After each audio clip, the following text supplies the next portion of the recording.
On the weekend, I volunteered at the AMRA 53rd Model Train Show, and this is going to be my summary of the event.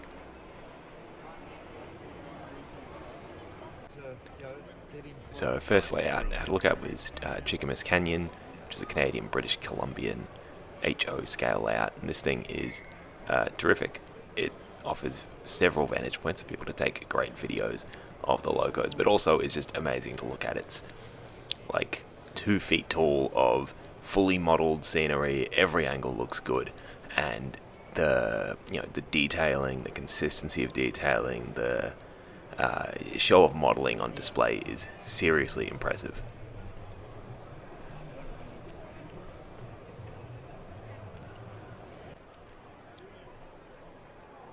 And it's rare that you see a layout that has front and back modeling on scenery. Like here, they've modeled a valley on both sides, and the operators encourage you to get around and get your camera in there and really have a look at everything that's going on. So really cool layout.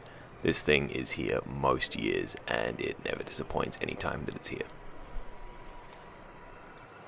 I just really love the consistency of everything too. The weathering done on the rocks, the weathering on this bridge here, the level of detail. The whole thing just pops to life. It's a great layout.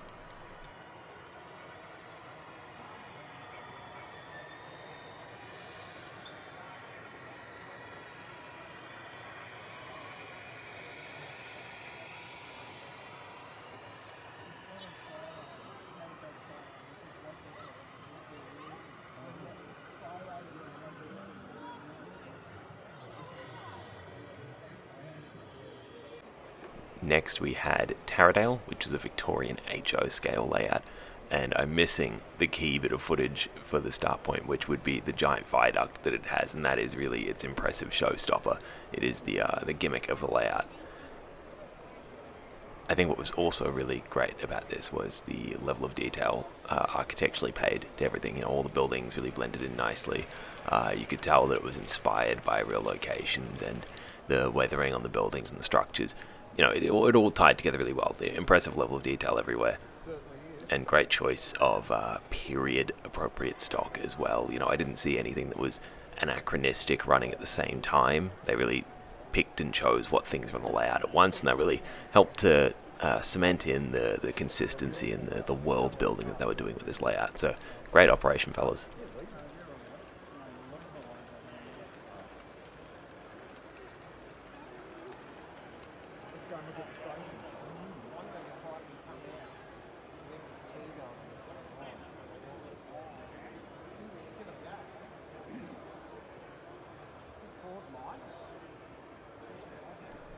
The next layout, and one of my favourites on the circuit at the moment, is Carlingford, which is a New South Wales HO scale layout. They've got some magical computer setup in the back, which is controlling when the trains leave and showing a passenger information display board that aligns with the movements they're doing. This thing is centered around operations and really making a real living operational railway. It is in the truest sense a model railway, and I love that kind of innovation in the hobby, and I personally really like operational based layouts. I also love the level of detail and consistency in the signing.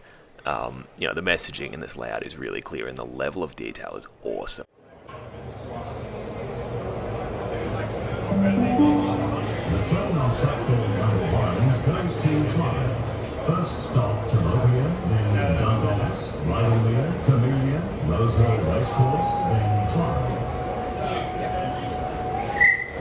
Doors closing. Please stand clear.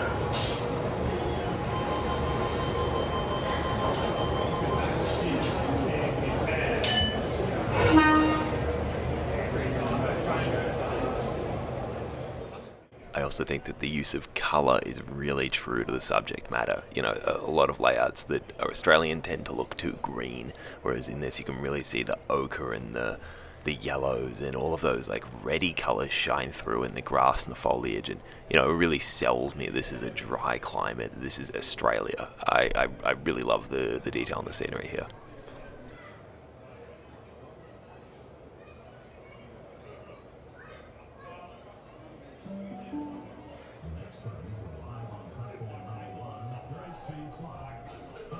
Next up is a display from the AMRA Garden group.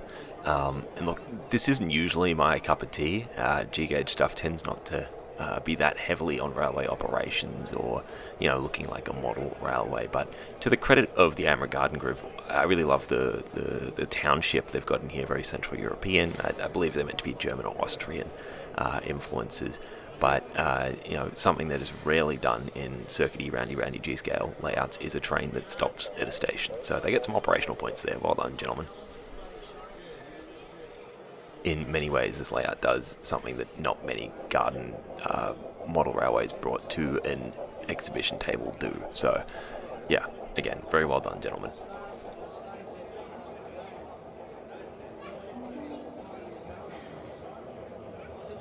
Next was Gresham, which is a New South Wales N-scale layout. And, I thought initially this suffered from the issue of things being too green that I was talking about in Carlingford, but this is actually, it's modelled, a storm is occurring. You could have seen the flashes of light happening.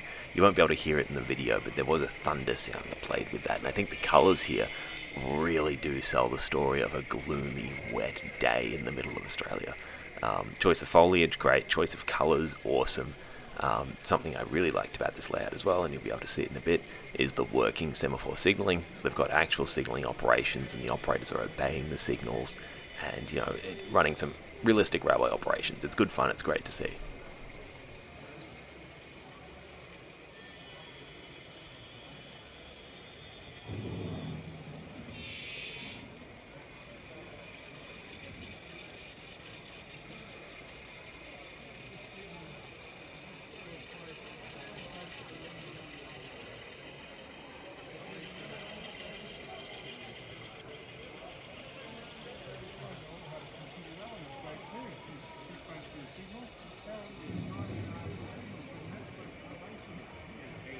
Next is the Freo display, which is a series of independent modules made by independent members of the Freo group established by Will James, and these are all built to a set of requirements so that they all interface together.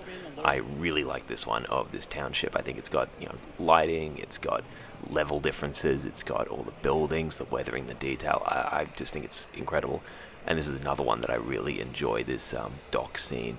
I just think this is an underdone sort of scene. Even in this exhibition, and the weathering on the water going up the pier was awesome. And even though all the modules are made by individual members, I think they really blended together well, which is something that's difficult when you see these sort of module layouts at exhibitions. They don't often tell one cohesive story, and I think this is a real testament to the way the rules are set up around Freo. So well done, gentlemen. The next layout is Strathburn, which is depicting Southern Australian railways in HO, and this one was good. I really liked the shunting occurring with the mainline operations going roundy. I think it really gives something for everybody.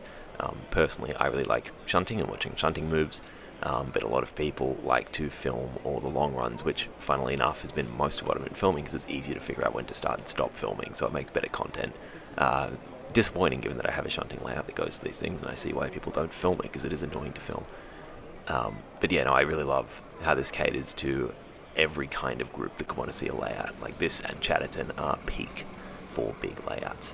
I also think that the detailing in this and all the colours just really sell Southern Australia. You can smell the wetness in the grass in this photo, like all of the details, the weathering on that steel, so that you can see all the rust and everything, and the way the fence is just kind of hanging up, and the really tall grass at the back of the shed. It's just magnificent.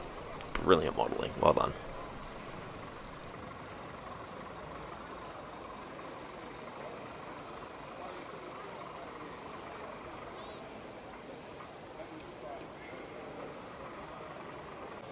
Next up is Murray, which is from the AMRA groups. This is the layout of the hosts. It's Victorian or South Australian. It's meant to be like border town-ish, so anything can run through it. And the level of detail in this is great. And I didn't think it looked that amazing in the club rooms the other day when we were setting it up. But I mean, look at that like earth bank retaining wall on the left there. Like that looks like a real earth bank wall. With the lights on it, this thing looks great. And it is for sale. So give your expressions of interest to the club. But look at the level of detail on those pillars holding up the bridge, like the way that the slime and the rust just oozes down. I think the only thing that really lets Murray down is the operating style. And what I mean by that is, the passenger trains don't stop at the station, and all of the stock is a little bit anachronistic. Like they've made it a border town style station, so they can really run anything Victorian and South Australian, but that means there's no consistency in time and railroad and all that sort of stuff. So you end up with a mix mash of stock, but also, like bothered me on the other Victorian layout, the level of weathering doesn't really match the layout either, and so it looks like you've got these pristine engines and rolling stock running on what is a very, very nicely presented layout. And I mean, the reason for this is that it's club member running stock, so the people running the layout will bring their own stock and run it for the day, but I think that takes away a little bit from the presentation. I'd prefer it if, like the other layout on display, they ran the same kinds of railway operators and times at once. But it's also a victim of the fact that the fiddle yard is open as well, so you can't hide the anachronistic stuff in there. Next up is Junction, which is T-scale, so micro stuff. This uses a linear drive, so the same stuff as like Magna Rail under the tracks is a series of solenoids that are engaging, and each individual loco and wagon has a magnet in it that will react with those solenoids. And so it's almost like a screw system of magnets, if you imagine it like that, under the tracks that carry everything along. And look at the range of what you can do here. We just saw a shunting operation happening up top there on the left line, while on the right line a train just went through the station. You can use the points. It's honestly, I don't know how it works under the board. It's incredible that you can have multi-directional magnet track stuff. So well done. Also, look at the canal boat moving. And Penzance, which is the one that sits alongside it, is, I would say, even more impressive. All of the cars move. The printing, because I believe everything, it's all 3D printed, and the graphics are printed onto the buildings, and I think the amount of detail captured is just perfect for the distance. It feels like you're in a helicopter over this scene. And look at the sand, how the water interacts with it. You can see the wet sand from the tide receding, and the like strata layers of that. I mean, this layout is so impressive. And look, the turntable is moving. Somehow we've got this fixed magnetic linear track system, and we can put an engine on a turntable and make it work and go on and off. It's nuts. This thing is nuts. It's brilliant. Same scale, but So what's T gauge? Is it like one? normally it's anything between 450 and 500. I use 480 for these. Tiny. Yeah, that's what a lot of people think it stands for. Yeah.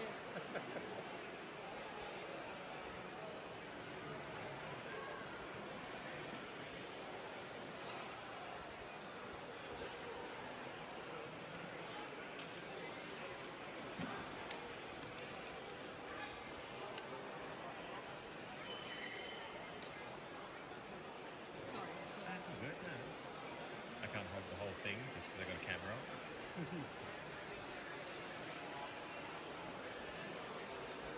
Next is another favourite of mine and a bit of inspiration. It's Bibong Flat, which is Victorian N-scale. It uses the N-scale KD couplers for a bit of realism. I think the one thing that lets this layout down is the fact that there's hands-on uncoupling, so I'll get the skewer in here to get things apart, and that's really due to the limitations of the scale. I think if they tried to make the magnet system work, it would fail more often than it succeeds, and I think I've had a chat with these guys about that anyway. But there's so much going on in this layout. Like in the shed in the background, they've got a welder's torch simulated by a blue light that flashes every so often, and the colours on this are great, and I like the way that the railway's in this dip, but it looks very Australian, it looks very Victorian, it looks exactly what it's trying to do. The guys here custom make a lot of the models. I know that you can't get a lot of the stuff in N-gauge, and so they've gone to Kato and other sort of Japanese chassis and made their own 3D printed bodies to put on top of that. I think that the operations on display here are great as well. For N-gauge, they get such slow, consistent speeds, and I can't imagine making anything that works nearly this well.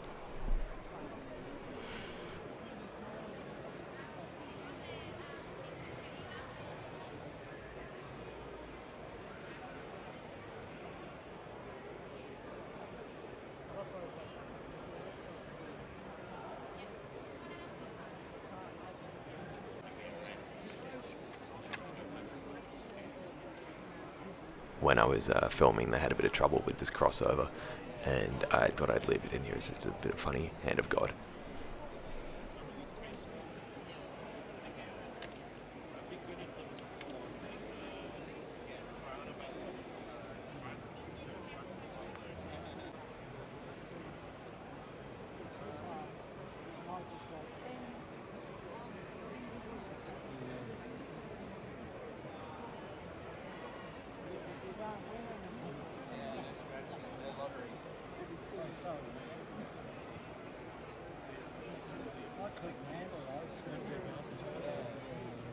Next up is British 00 Allen Lee.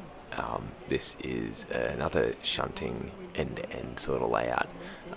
Interestingly, the loading board, the place where the engines come into and out of the layout is where that pannier tank is. It sits under the township instead of off at either end, and I think that really, I don't know, it makes the board feel more integrated. Like every part of the board is active and you don't have this fiddle yard hanging off the side or visible, and I think that's really sleek. Yeah, I like this layout. I think it's one of the ones that made me want to come and build a layout for the exhibition scene.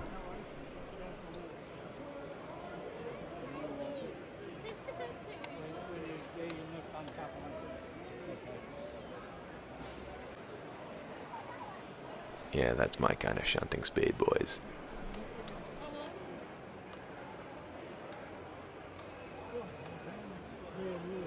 So next up we have the railways of Japan. There were two railways presented here, and if I'm honest, this is probably the first thing at the show that's not necessarily my cup of tea. You know, I think the point of these layouts is to show off all of the different scenic elements they can get in there, like all of the lights and the sounds and the colours and everything else, but I don't know, the focus is really on it being a railway. And what I mean by that is, you know, the engines just kind of go around there like set dressing for what else is there. There's no real attention to the operations or the time scale or what's being represented by the railway itself. And there's something about the way that the foliage is done that isn't quite calling to me, although a lot of the building elements are very, very impressive. So I don't know, it's a different kind of focus of modelling. It's not the kind of thing I would model, and it's got a lot more automations than I'm actually capable of. So it's just a different sort of thing to do. It's definitely well executed. And to entirely turn around on my claims, here is Deep Lake, which is, again, not actually about the railway or the trains, but is instead a showcase of architectural modelling and scenery, showing a generalised southern Australian logging setting. And I guess maybe I'll have to backtrack my point. I really like this one. So, I don't know, maybe it doesn't have to be about the train or the operations. I think this is a very impressive display of modelling.